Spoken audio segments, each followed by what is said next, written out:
E aí, tudo beleza? Eu sou o professor Girelli, sou professor de Química aqui do Évora Colégio de Cursos. Trabalho com a parte do ensino médio, trabalho com a parte do cursinho também e também tem um curso paralelo aqui. Se você tiver uma questão a resolver referente à Química, alguma dúvida a sanar, aprender do mais simples até o mais avançado, procura a gente, vem fazer uma aula experimental. E hoje eu estou aqui para fazer a prova da GD, a última prova que teve agora, para mostrar aqui mais ou menos um padrão de questões, como é que é cobrado, se é mais teórico, se é mais cálculo. Então vou fazer a seleção das questões aqui importantes para vocês e os comentários devidos, beleza? A prova da GD aqui ela teve uma mudancinha um pouquinho na forma como as questões estavam sendo cobradas, mas a numeração delas, né? Agora a questão número 47, que acaba sendo a prova da GD, começando. E nós começamos aqui com a questão número 47 com uma questão de soluções. Se você quiser ter acesso ao material, o material está na descrição desse vídeo aqui, tá? Ou no nosso portal também você pode fazer a solicitação dele. Então acompanha, deixa tudo separadinho aí. Vamos começar já. Número 47. Um estudante deseja preparar uma solução de cloreto de sódio com concentração final de 1 mol por litro. Para essa preparação, o estudante pretende diluir com água destilada outra solução contendo 10 gramas de NaCl, conforme mostrado na figura a seguir. Ele mostra ali um frasquinho com 10 gramas de NaCl, 100 ml de água e outro frasco, né, contendo água com volume desconhecido a ser adicionado. Sabendo-se que a densidade da água é aproximadamente 1 grama por ml a 25 graus Celsius e que a massa molar do sal NaCl é de 58,5 gramas por mol. Qual o volume aproximado de água deve ser adicionado para o preparo da referida solução? Muito bem, então aqui a gente tem uma situação que é a seguinte. Nós temos uma solução que ela já está pronta. Esse volume dela, que eu vou chamar de volume inicial, a questão disse que é 100 mililitros, né? E que nós temos uma massa ali dentro, uma M1, vou chamar a massa do soluto, que é de 10 gramas, ok? Só que pelo andar da questão aqui, ele diz que o volume final da solução tem que ser 1 mol por litro. E não tem nenhuma unidade inicial que me mostre mol, né? Então eu vou ter que fazer uma conversão de massa para mol aqui. Ou então usar tudo numa expressão da molaridade, tá? Vou mudar por regra de 3 aqui como é que funciona isso aqui, para você fazer essa conversão. Toda vez que você quiser transformar massa em mol ou mol em massa, né? Você pode usar um artifício que é uma grandeza que tem as duas unidades simultaneamente. Unidade de massa gramas, unidade de mol, que é provavelmente mol. Uma grandeza que envolve essas duas unidades de medida é a massa molar, mas a questão deu a massa molar. A questão disse que 58,5 gramas de NaCl equivalem a 1 mol. Essa é a massa molar. Porém, aqui nessa solução inicial, nós temos apenas 10 gramas. Se eu colocar o X aqui, ó, a unidade de medida vai ser a correspondente de cima, vai ser mol exatamente, tá? Vamos fazer a continha aqui, então. Vai ficar 10 dividido por 58,5. Isso aqui dá, esse X aqui dá aproximadamente 0,17 mols de NaCl. Então agora nós temos essa quantidade de soluto em mol e aqui nós temos o volume. A gente pode fazer agora o cálculo da concentração molar dessa solução inicial, antes da mistura acontecer. Como é que funciona? Nós temos 0,17 mols presentes em que volume? Em 100 ml. Tudo bem. Só que concentração é um fator que mede o número de mols por litro, a cada litro que eu tenho, ou seja, 1000 ml. Então o sensato seria colocar 1000 ml aqui embaixo. Aqui, um novo valor, Y. E esse Y aqui totaliza 1,7 mol. Ok? Como esse 1,7 mol, então, estaria presente dentro de 1 litro, eu posso, então, portanto, a concentração molar inicial é de 1,7 mols para cada litro. 1,7 mol por litro. Então nós temos aqui a molaridade inicial, nós temos o volume inicial. A molaridade final, ele falou que quer 1, né? Ele quer 1 mol por litro. Então vai ter que fazer a diluição e ter que adicionar um certo volume. Esse volume final eu não sei, mas eu posso descobrir aqui. Então vamos lá. Concentração inicial vezes volume inicial igual a concentração final vezes volume final. Fórmula clássica da diluição. MI vezes VI é igual a MF vezes VF. Fórmula da diluição aqui, ok? Desse MI aqui, nós temos que é 1,7, volume inicial é 100 mililitros, concentração final, nós queremos que seja 1, volume final é um volume desconhecido aqui ainda, tá? No caso, 1 vezes VF vai dar propriamente VF, 1,7 vezes 100 dá 170. Então, o volume final dessa solução tem que ser igual a 170 ml. E aí eu preciso que você contenha sua emoção, porque a quantidade de 170 ml ela está nas alternativas, mas não é o que a questão está perguntando. A questão quer saber o volume que tem que ser adicionado ali naquele processo. O volume inicial é 100, o volume que você quer que esteja no final seja de 170. Então, de 100 para 170, o volume que tem que adicionar é a diferença entre eles. O volume adicionado, vou chamar de VA, é a diferença entre volume final para volume inicial. No caso, 170 menos 100, 70 mililitros. Agora sim você pode marcar a alternativa. Resposta correta, letra B. E é isso. Essa aqui foi uma questão exclusivamente de conta, teve muita interpretação aqui. Tiveram 2 assuntos dentro do mundo das soluções misturadas. A parte de concentração de soluções e a parte de diluição. Tá bem? Então, partiu para a próxima questão agora. Questão número 48. A charge a seguir ilustra o conflito geopolítico instaurado pela guerra da Ucrânia, que opõe interesses de grandes potências econômicas e nucleares.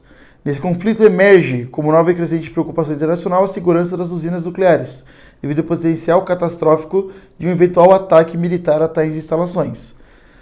Sabe-se que no processo de geração de energia elétrica por meio das usinas nucleares utiliza-se em geral o combustível nuclear físsil, isótopo urânio-235.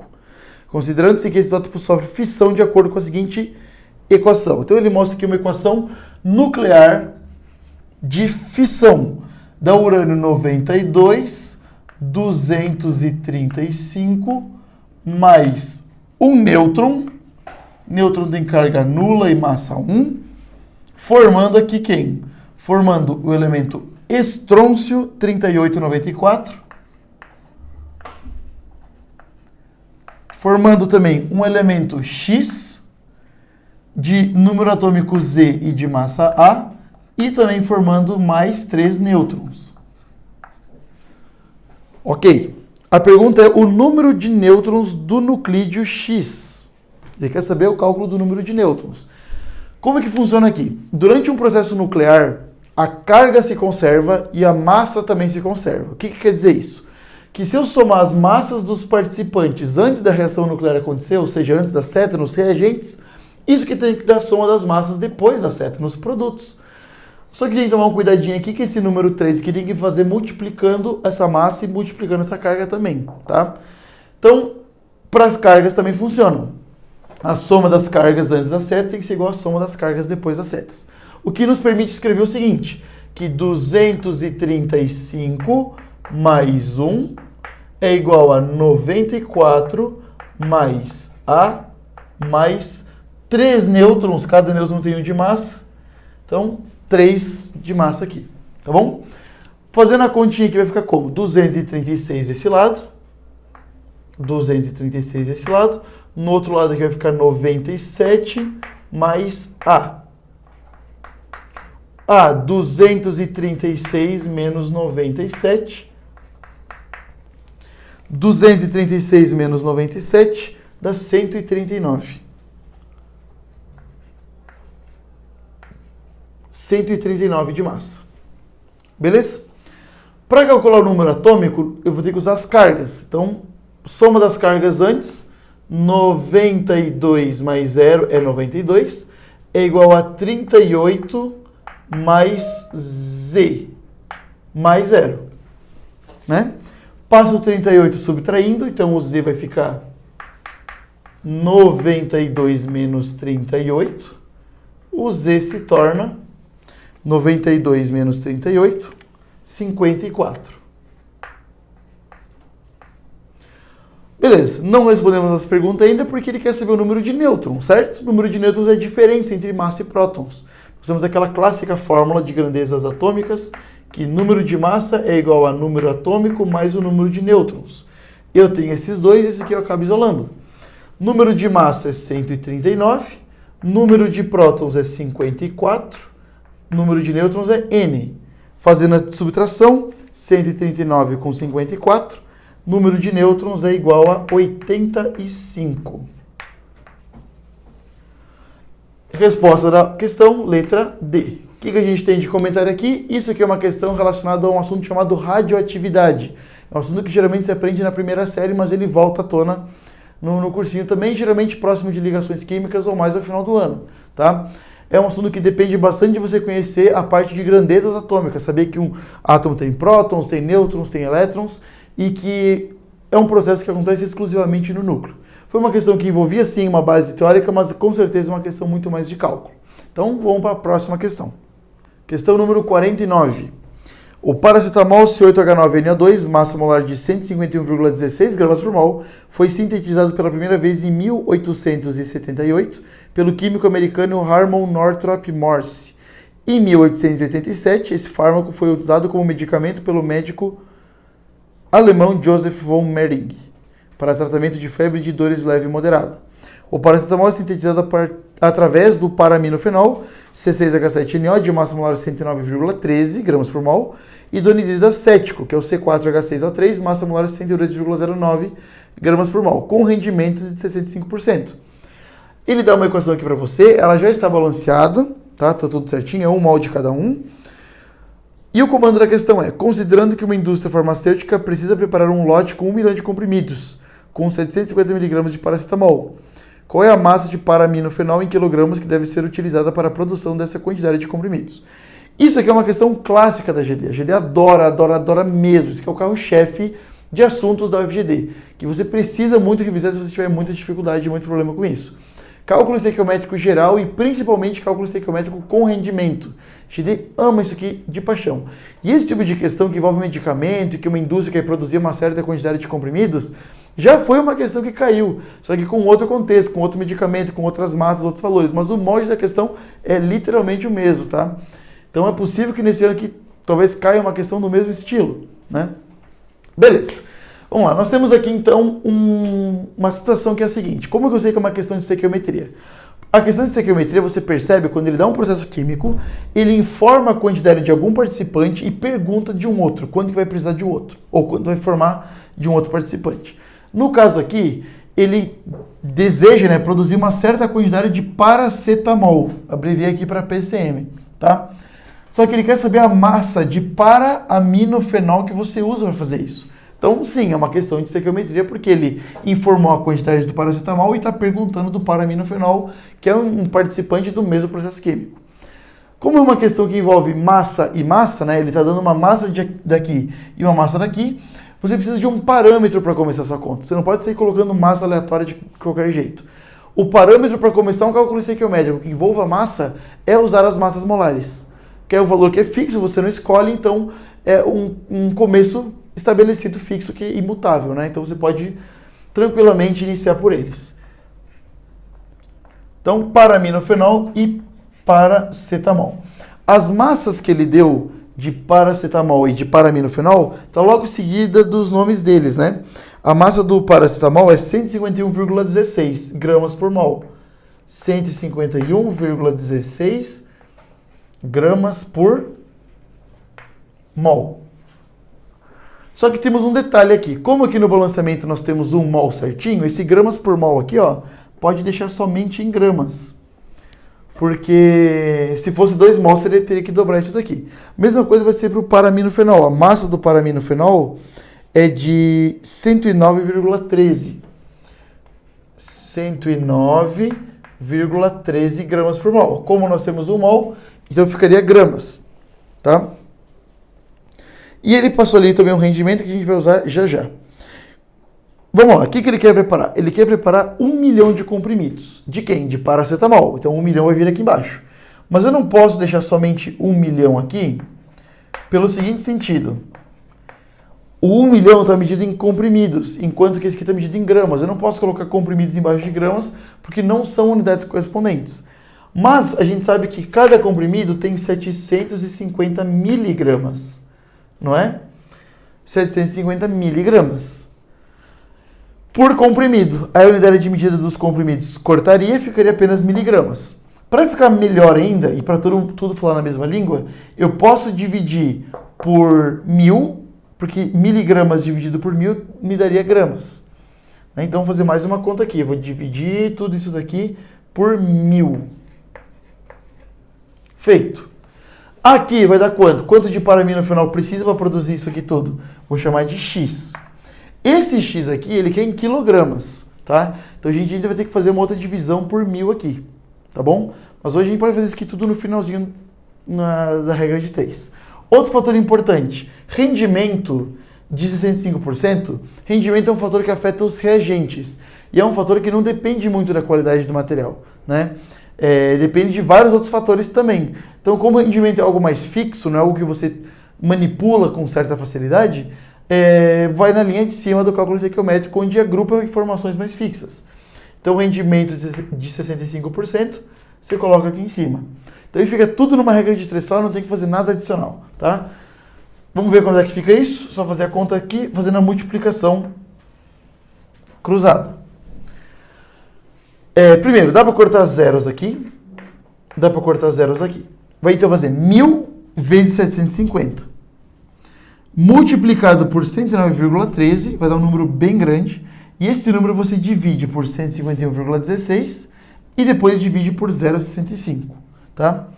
Isso daqui vai dar uma massa de aproximadamente 833 mil gramas de para-aminofenol, aproximadamente. Só que a questão é que em quilogramas. De gramas para quilogramas você divide por 1000. Logo, aproximadamente 833 quilogramas de para-aminofenol. Temos resposta para isso. Questão número 49, respostinha letra C. Beleza? Então, uma questão, de novo, uma questão de cálculo. A GD gostou de cálculo essa prova aqui, até o momento, né? Somente questão de cálculo. Só que isso aqui foi um assunto diferente. Então, a gente tivemos soluções e tivemos radiações. E agora a parte de cálculo estequiométrico. E vamos para a nossa próxima questão. Questão número 50. O selênio é um metalóide pertencente ao grupo dos calcogênios, grupo 16, na tabela periódica. O nome origina-se do grego, que significa o resplendor da lua, e faz referência a Selene, deusa da lua. Por isso, o símbolo que antigamente representava esse elemento era a lua. O selênio é um potente antioxidante e estudos têm indicado que ele tem potencial para prevenir doenças como o câncer de próstata, protegendo as células contra alterações do DNA. Problemas cardíacos, diminuindo a quantidade de substâncias inflamatórias no organismo e agindo na melhora do funcionamento da tireoide, órgão que regula a produção de hormônios e também o órgão do corpo que mais acumula selênio. Por esse motivo, esse elemento químico e seus compostos têm despertado grande interesse da comunidade científica. Nesse sentido, nanopartículas de selênio vêm sendo sintetizadas e estudadas, podendo ser obtidas pela reação entre o dióxido de selênio e o ácido ascórbico, conforme representado na figura e na equação dadas a seguir. Então ele dá uma figura aqui que resume bem esse processo, né? Daqui o ácido ascórbico mais o óxido de selênio, formando esse composto mais oxidadinho aqui, e a nanopartícula de selênio. Você pode ver que ela está sem oxigênio dessa vez. Deu uma equação ali embaixo, né? Mostrando que tem mais um detalhe aqui. Além disso daqui, nós também temos 2 moléculas de água nesse processo. Temos 2 moléculas de água. E o comando da questão é o seguinte: com base nas informações e nos dados demonstrados, apenas assinale a alternativa correta. Vamos lá. A nanopartícula de selênio é obtida pela oxidação do dióxido de selênio e redução do ácido ascórbico, envolvendo 4 elétrons no processo. Bom, aqui, aparentemente, a questão da afirmativa A, ele está falando sobre oxidar e reduzir. O que significa oxidar e o que significa reduzir? Oxidar é um elemento aumentar de carga. Como que ele aumenta de carga? Transferindo elétrons. Reduzir seria receber elétrons, reduzindo, diminuindo a sua carga. O que a gente teria que fazer é calcular o NOx, o número de oxidação de cada um. No caso aqui do selênio, é um dos mais simples de se fazer. Porque o selênio está ligado em oxigênio e o oxigênio tem carga fixa, tirando em algumas exceções que são os casos dos peróxidos, né? O oxigênio tem NOx menos 2. Como você tem 2 oxigênios e cada um é menos 2, ao todo eles dariam menos 4. Então os selênios teriam que dar mais 4 para poder neutralizar o composto. Pode ver que não tem nenhuma carga escrita aqui em cima. Então a soma das cargas de todos os elementos tem que dar 0. Como só temos um selênio, então ele inteiramente vai ter que ser mais 4. Né? Se fossem 2 selênios, cada um teria que ser mais 2. para totalizar mais 4. Então, esse aqui é o número de oxidação do selênio. Se eu comparar agora com o número de oxidação desse selênio aqui, vendo se diminui ou se aumenta, eu posso julgar se ele oxidou ou se ele reduziu. No caso aqui, o selênio, quando ele está na forma de substância simples, né, tem até aqui a carga dele, o NOx dele é 0. Então, a gente tem um salto aqui de NOx mais 4 para NOx 0. Isso aqui é um processo clássico de... que é um processo clássico de redução, tá? Então, na verdade, que o selênio que está reduzindo e, em contrapartida, né, se o selênio está reduzindo, ele está recebendo elétrons. Então, quer dizer que alguém está dando elétrons para ele. O único participante que está junto aqui, além do óxido de selênio, é o ácido ascórbico. Então, o ácido ascórbico que está fazendo esse selênio sofrer essa reduçãozinha, beleza? Se o selênio está reduzindo, então o ácido ascórbico tem que estar oxidando, tá? Então, esse cara aqui sofre oxidação. E dá para perceber que um composto orgânico sofre oxidação de uma maneira muito simples. Composto orgânico sofre oxidação se o número de oxigênios aumenta ou se o número de hidrogênios diminui. Se você contar o número de oxigênios daqui e lá, dá o mesmo, mas aqui, ó, esses dois hidrogênios saíram daqui. Então esse composto orgânico, sim, ele sofreu uma oxidação. Tá?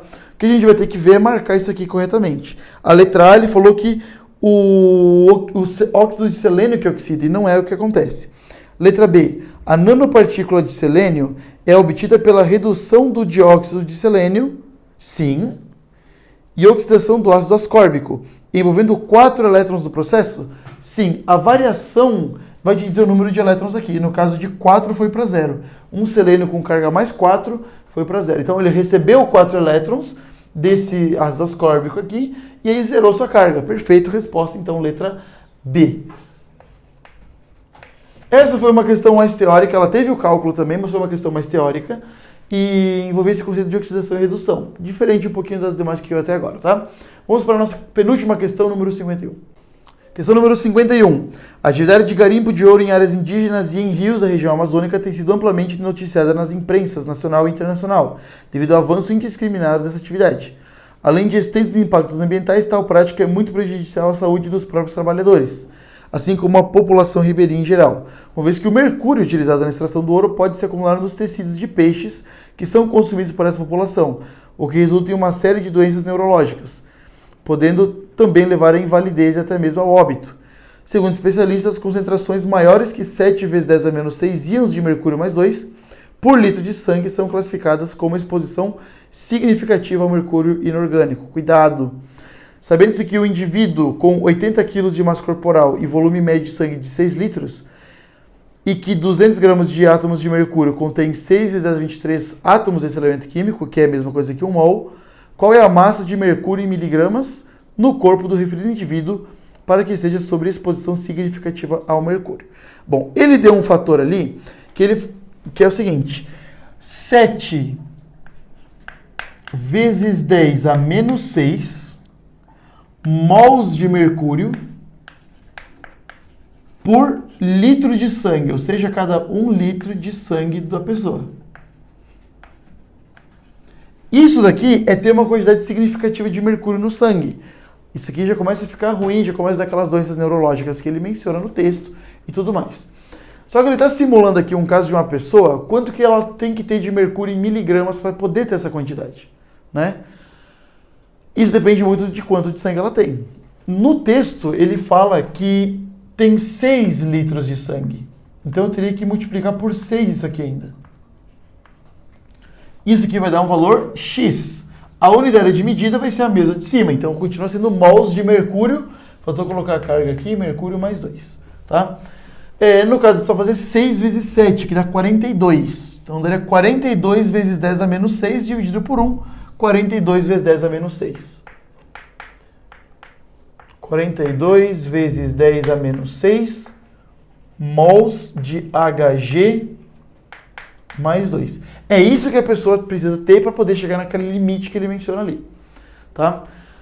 Mas vamos lá, ele não quer saber número de mols, ele quer saber miligramas. Então eu vou ter que transformar massa em mol ou mol em massa. No caso aqui, mol em massa, né? E eu comentei lá na questão número 1 que fazer esse tipo de conversão requer uma grandeza que tem essas duas unidades ao mesmo tempo, que é a grandeza da massa molar que você tira a partir da tabela periódica. Mas a questão da GD falou para você a massa molar do mercúrio. Ele falou que 1 mol tem 200 gramas. Então a gente vai poder fazer esse parâmetro para começar a nossa próxima regra de 3. 200 gramas de Hg mais 2 equivalem a 1 mol dele mesmo, de Hg mais 2. Ok? Só que na questão a gente acabou de descobrir que para ele ter aquela quantidade perigosa tem que ter 42 vezes 10 a menos 6 mol. 42 vezes 10 a menos 6 mols de mercúrio mais 2. Logo aqui vai dar um valor Y. E esse Y, de novo, vai ter a mesma unidade de cima. Vai ser gramas de mercúrio mais 2. Tá bem? Quanto que vai dar isso daqui? Vamos ver? Vai ficar 42 vezes 10 a menos 6 multiplicado por 200 e dividido por 1. Isso aqui ó, vai dar 8,4 vezes 10 a menos 3 gramas de mercúrio. Certo? Só que a questão ela quer saber em miligramas. De gramas para miligramas você multiplica por 10 a terceira. Ou multiplica por 1000, como você queira chamar.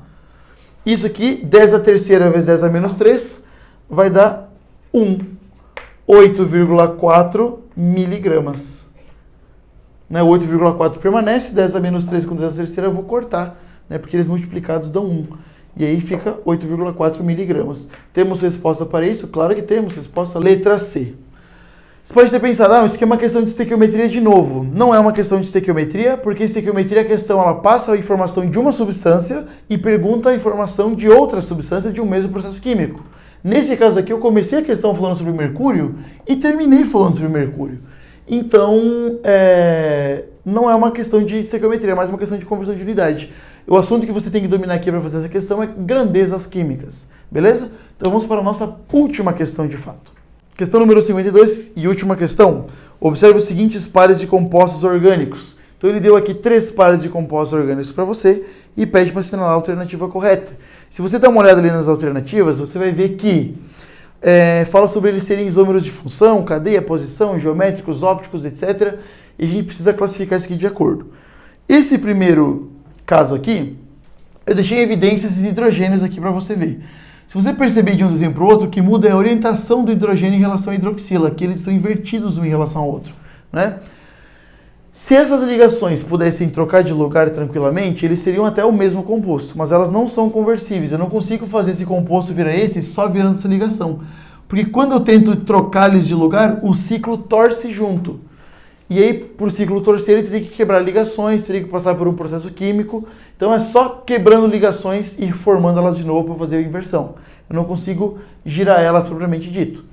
Logo aqui, como a diferença está na geometria, na orientação das ligações aqui no espaço, aqui nós temos um caso de isômeros geométricos.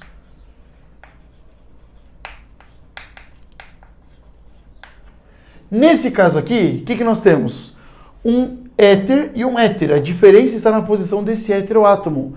Como a diferença está só nisso, a função é a mesma, a cadeia tem a mesma classificação, a gente vai ter um caso de isomeria de posição. Tem um nome melhor? Tem um nome melhor. A questão não menciona esse nome melhor, mas vou colocar aqui para te lembrar. Quando a diferença estiver na posição de um heteroátomo, você pode chamar esse tipo de isomeria de metameria, tá? E no caso de baixo aqui, nós temos uma situação onde uma molécula é como se fosse o espelho da outra, né? Esse carbono que está aqui, por exemplo, e esse carbono que está aqui, são carbonos quirais. São carbonos onde os 4 ligantes deles são diferentes. Por exemplo, esse carbono aqui tem uma hidroxila, tem esse grupo amino, tem esse CF3 aqui em cima e tem todo esse pedaço aqui com essa carboxila. Então são 4 ligantes distintos. Só que como um é o espelho de outro, a gente tem um caso de isômeros ópticos e, como são espelhados, um caso de enantiômeros. Certo? Enantiômero significa enantio, vem de espelho, e meros vem de fórmulas, seriam fórmulas espelhadas. Então o par 1 são isômeros geométricos, par 2 isômeros de posição, par 3 enantiômeros. Logo, resposta da questão 52, letra E. Bom, espero que você tenha gostado aqui da revisãozinha, mostrei todos os assuntos que precisava para você saber, falei quais eram os mais importantes aqui, tem mais vídeos, inclusive, de outras provas que eu já gravei aqui no canal do Évora, você pode ficar ligado, e se você for assistir esse vídeo aqui algum dia e quiser fazer uma história e me marcar, é só marcar no Instagram, @profgirelli, com 2 L's, viu? Não esquece disso. Muito obrigado e até uma próxima oportunidade.